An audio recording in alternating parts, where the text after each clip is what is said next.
Servants of Jesus. Pastor Ivan had been a coal miner in Ukraine most of his working life. In fact, when the miners in the UK were on strike, as head of his local union, he sent a donation over to the UK miners.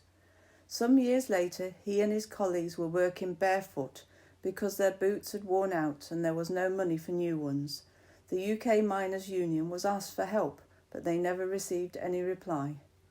Pastor Ivan was a typical big Ukrainian, 6 foot 2 inches with broad shoulders and of course hands like shovels, but with a very gentle smile and lovely sweet spirit. When the call came for miners to help repair the damaged nuclear reactor at Chernobyl, he was one of the first to volunteer. They had to dig under the ground below the reactor that had blown so that engineers could try to fix the damage without getting fried by the radiation. Many of the miners died and of course others developed cancers. Pastor Ivan didn't have to volunteer because by then he was a full-time pastor.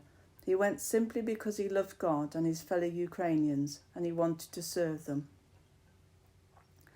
John with his wife Marion looked after a church in the Midlands, and every summer they would travel down to Devon to a Christian conference.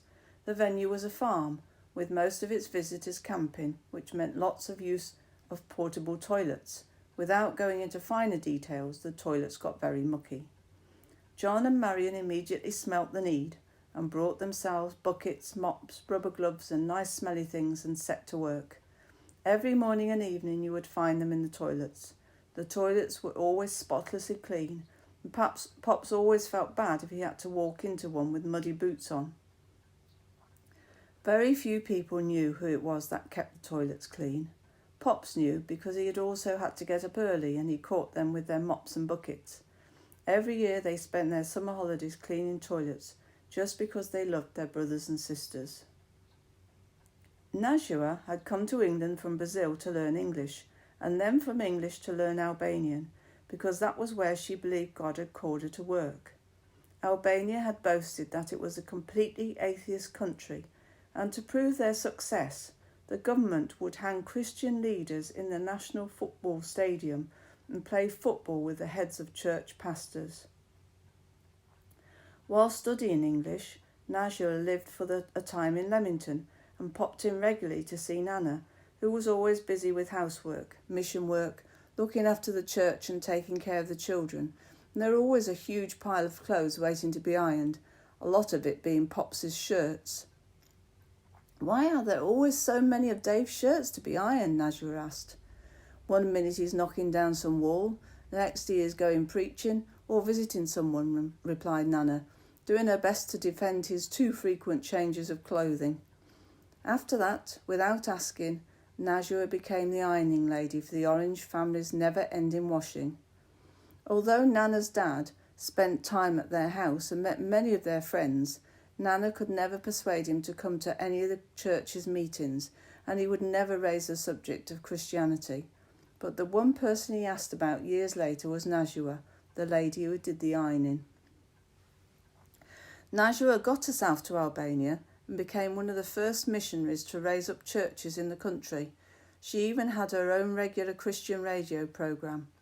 When she died a few months ago from COVID-19 virus, the whole church in Albania mourned for her. She was a legend, but Grandad remembers her because she served Nana by doing her ironing. Mike was conscripted into the East German Army, aged 18, and deployed as a border guard, but by that time he had become a Christian and refused to shoot anyone attempting to escape into West Germany. Because of that, for the rest of his national service, he was sentenced to permanent punishment until his service was finished.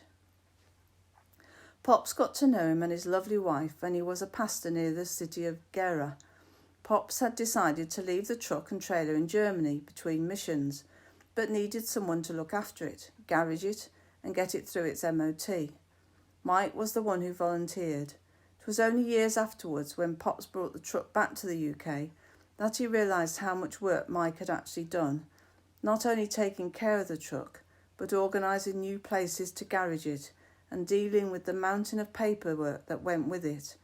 plus feeding mission teams that would descend on his house before sending them off to Eastern Europe.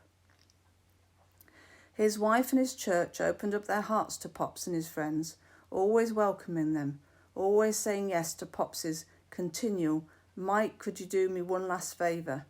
Pops used to kid himself it was because of his lovable personality that Mike kept agreeing, but it wasn't. It was Mike's great heart.